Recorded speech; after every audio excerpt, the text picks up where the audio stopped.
Hello everyone, मैं हूँ रीटा उपाध्याय और आपका स्वागत है मेरे चैनल स्टडी विद रीटा में। पिछले वीडियो में मैंने आपको 10 पॉइंट करवा दिए थे भारतीय राष्ट्रीय आंदोलन के। उसका सीक्वेंस मैंने आपको बताने के लिए भी बोला था कमेंट करके। तो चलिए मैं ही बता देती हूँ आज आपको फिर से। सबसे पहले तो भारतीय राष्ट्रीय कांग्रेस की स्थापना हुई थी। ये इसी से हमारा भारतीय राष्ट्रीय आंदोलन शुरू हुआ था। उसके बाद फिर हुआ था बंग भंग आंदोलन, फिर हुई थी मुस्लिम लीग की स्थापना, जिसका मैंने आपको बताने कहा था कि मुस्लिम लीग की स्थापना किसने की है, आप मुझे बताएंगे कमेंट करके। तो मुस्लिम लीग की स्थापना करी थी शौकत अली और मोहम्मद अली। फिर हुआ था कांग्रेस का विभाजन 1907 में, जिसमें कांग्रेस नरम और गरम दल में विभाजित हो गई थी। फिर हुआ था होम रूल आंदोलन, फिर हुआ था लखनऊ पैक्ट, जिसमें कि मुस्लिम लीग और कांग्रेस के मध्य समझौता हो गया था। और फिर आया था मॉन्टेग्यू घोषणा। और मॉन्टेग्यू घोषणा के बाद आया था रॉलेट एक्ट। उसके बाद हुआ था जलियांवाला बाग हत्याकांड। और फिर हुआ था खिलाफत आंदोलन। तो ये सीक्वेंस आपको याद रखना है। अब खिलाफत आंदोलन के बाद का जो आंदोलन था वो था हंटर कमेटी की रिपोर्ट। हंटर कमेटी की रिपोर्ट क्यों इम्पोर्टेंट है? क्योंकि यह जो रिपोर्ट है वो जलियांवाला बाग जो हत्याकांड हुआ था उसके जो जांच हुई थी उसके आधार पर ये बनी थी रिपोर्ट। तो और इस रिपोर्ट ये इम्पोर्टेंट क्यों है? क्योंकि इस रिपोर्ट में जो निर्णय लिया गया था वो बहुत ही शर्मनाक बोल सकते हैं। क्योंकि जो वो था जनरल डायर जिसने गोलियां चलाई थी, उसको इस रिपोर्ट में बेकसूर साबित कर दिया था, है ना। तो ये रिपोर्ट इसलिए इम्पोर्टेंट है इसलिए। और फिर इसी रिपोर्ट की वजह से जो झूठी रिपोर्ट इन्होंने बनाई थी हंटर कमेटी ने, उसी के कारण जो था भारतीयों में विद्रोह उत्पन्न हो गया था। और फिर इसका विरोध भी किया था काफ़ी। फिर हुआ था नागपुर अधिवेशन। और इस नागपुर अधिवेशन में ही जो है असहयोग आंदोलन का प्रस्ताव पारित किया गया था। फिर नेक्स्ट है असहयोग आंदोलन, बहुत ही मोस्ट इम्पोर्टेंट, कई बार कई एग्जामों में पूछा गया है। इसकी डेट वाइज और सन वाइज आपको बिल्कुल याद रखना है कि असहयोग आंदोलन कब हुआ था। तो असहयोग आंदोलन हुआ था 1 अगस्त 1920 को। 1 अगस्त 1920 को हुआ था। और इसके नेतृत्वकर्ता कौन थे? गांधी जी थे। फिर नेक्स्ट है हमारा चोरी चोरा कांड। ये भी मोस्ट आईएमपी है क्योंकि ये भी कई बार पूछा गया है। इसका क्वेश्चन इस प्रकार से बनता है कि असहयोग आंदोलन को स्थगित क्यों किया गया था, है ना। असहयोग आंदोलन को स्थगित करने का कारण बताइए। तो चोरी चोरा कांड था, हुआ था एक गोरखपुर उत्तर प्रदेश में, जहाँ पर हिंसा भड़क गई थी।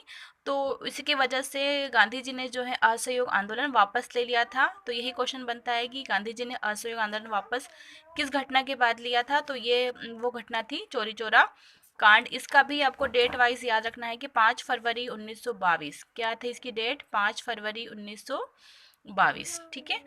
गोरखपुर उत्तर प्रदेश में हुआ था ये कांड। फिर दूसरा है स्वराज पार्टी। स्वराज पार्टी की स्थापना मैंने बताई थी किसने करी थी? मोतीलाल नेहरू और चित्तरंजन दास ने करी थी। और कब हुई थी ये? तो 1 जनवरी 1923 में। फिर है next Hindustan Republican association. Hindustan Republican association जो है उसकी स्थापना किसने करी थी? सचिंद्र सान्याल ने की थी। और 1924 में, ठीक है। नेक्स्ट है इसके बाद साइमन कमीशन की नियुक्ति। साइमन कमीशन की नियुक्ति इतनी इम्पोर्टेंट नहीं है, पर जो साइमन कमीशन जब भारत आया था वो ज़्यादा इम्पोर्टेंट है। तो साइमन कमीशन कब भारत आया था? तो साइमन कमीशन भारत आया था 3 फरवरी 1928 को। कब आया था? 3 फरवरी 1928 को। जब भी मैं कोई आपको डेट बताऊं, सन बताऊं, तो आपको बिल्कुल मेरे साथ साथ रिपीट करना है ना। कब आया था साइमन कमीशन भारत? तो 3 फरवरी 1928 को भारत आया था। और पूरे भारत में इसका विरोध किया गया था। इसका साइमन गो के नारे लगाए गए थे। और इसका जो थोड़ी सी हिस्ट्री बताना चाहूँगी कि जो लॉर्ड इरविन थे, उन्होंने गांधी जी को वहाँ दिल्ली बुलाकर के ये सूचना दी थी कि भारत में वैधानिक सुधार लाने के लिए साइमन कमीशन का गठन किया गया है। और परंतु जो गांधी जी थे, और एक बात इसमें ये बहुत गलत करी थी कि उन्होंने बोला कि जो साइमन कमीशन है जिसका गठन किया गया है वैधानिक सुधारों के लिए, पर उसके जो सदस्य थे वो सारे के सारे क्या थे? अंग्रेज ही रहेंगे। उन्होंने ऐसा कहा था कि जो उसके जो सारे सदस्य हैं वो सबके सब अंग्रेज ही रहेंगे। तो ये बात गांधी जी को बहुत बुरी लगी और उन्होंने इसे भारतीय नेताओं का अपमान समझा। और भारतीयों ने भी फिर इसलिए इसका विरोध किया था। और भारतीय नेताओं ने यह समझा कि वैधानिक सुधार के लिए नहीं गठित किया गया है, बल्कि यह स्वतंत्रता की मांग को टालने के लिए बनाया गया है।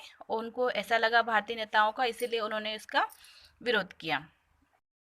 कमीशन जब भारत आया तो उसके विरोध में सारे भारत में विरोध किया गया, और लाठीचार्ज भी हुआ इसके दौरान। तो ब्रिटिश भारतीय ने जो विरोध कर रहे थे उन पर लाठीचार्ज किया, और इसी लाठीचार्ज में जो थे लाला लाजपत राय, उनकी मृत्यु हो गई थी। तो ये काफ़ी इम्पोर्टेंट है।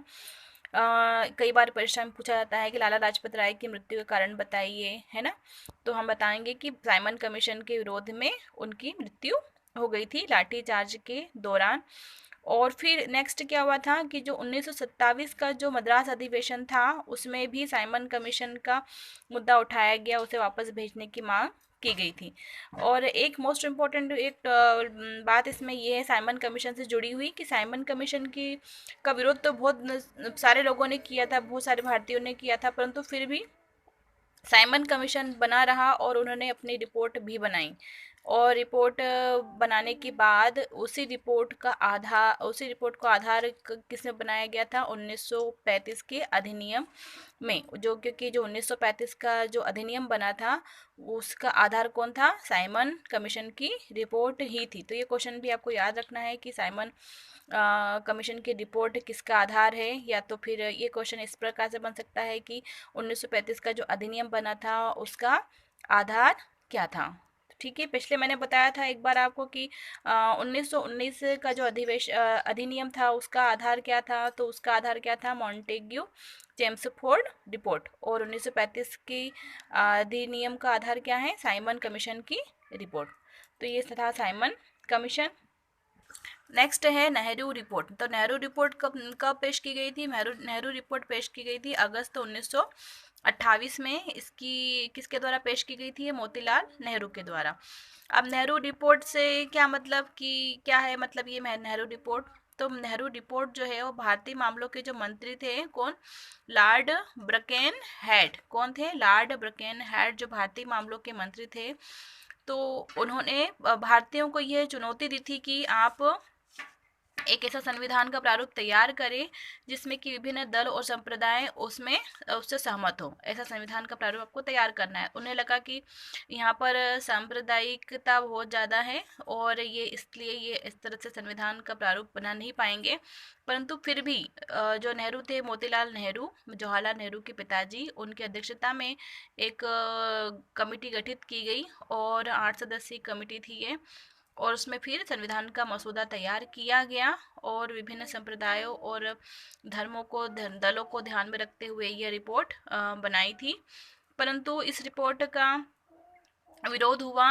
किसने किया था इसका विरोध, मोहम्मद अली जिन्ना और मुस्लिम लीग ने इसका विरोध किया था, क्योंकि इसमें सांप्रदायिकता के आधार पर प्रतिनिधित्व की बात नहीं की गई थी। इसीलिए इस रिपोर्ट का विरोध हुआ, और इसी विरोध के चलते जो ब्रिटिश थे उन्होंने इस नेहरू रिपोर्ट को अस्वीकृत कर दिया था।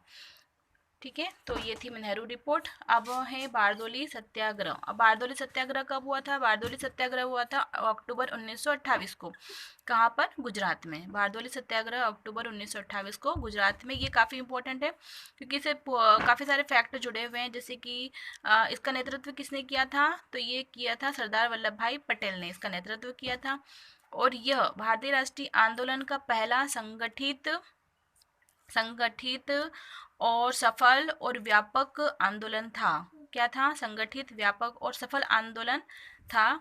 और इसी आंदोलन के दौरान जो है क्या हुआ था, इस आंदोलन का मुख्य कारण था कि लगान में 30% कर वृद्धि कर दी गई थी। कितनी वृद्धि कर दी गई थी, 30% की कर वृद्धि कर दी गई थी लगान में।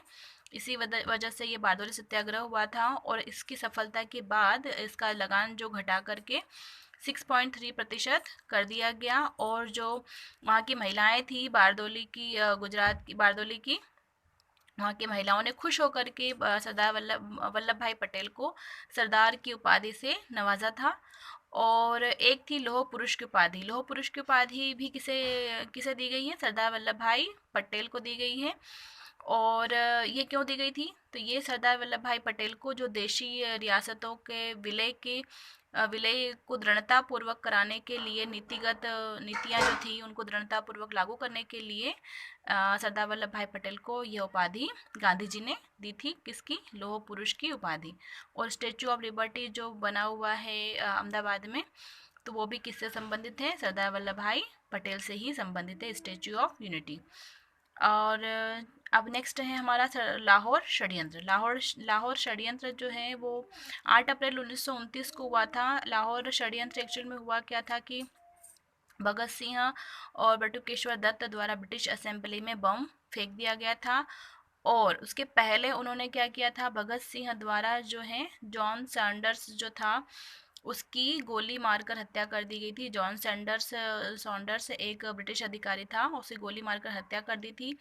और इसी के कारण जो है 3 क्रांतिकारियों को, कौन कौन थे? सुखदेव, भगत सिंह और राजगुरु, इन तीनों को गिरफ्तार करके फांसी की सजा दी गई थी। और इन्हें फांसी कब दी गई थी? तो 23 मार्च 1931 को इन्हें फांसी दे गई थी। एक्चुअली फांसी होना थी 24 मार्च को, पर दंगे वगैरह ना भड़के, भारतीय इसका विरोध ना करें, इसीलिए उन्होंने चुपके से रात में, मतलब 23 मार्च को ही इनको फांसी दे दी थी। और 23 मार्च को ही शहीद दिवस मनाया जाता है। किसकी शहीद दिवस क्यों मनाते हैं? भगत सिंह, सुखदेव और राजगुरु को फांसी देने के कारण हम 23 मार्च को शहीद दिवस मनाते हैं। तो ये थे कुछ फैक्ट। और आगे नेक्स्ट वीडियो में मैं कुछ और फैक्ट लेके आऊँगी। ये कम से कम 3 से 4 वीडियो में हमारा भारतीय राष्ट्रीय आंदोलन पूरा कंप्लीट हो जाएगा। उसके बाद जो है मैं आपको फिर मैंने इम्पोर्टेंट जो भी इसमें आंदोलन थे उनको आपको नोट डाउन करवा दूँगी। और वीडियो को लाइक करना ना भूलें, शेयर करना ना भूलें, और अगर चैनल पर नए हैं तो सब्सक्राइब करना भी बिल्कुल भी ना भूलें। Thanks for watching.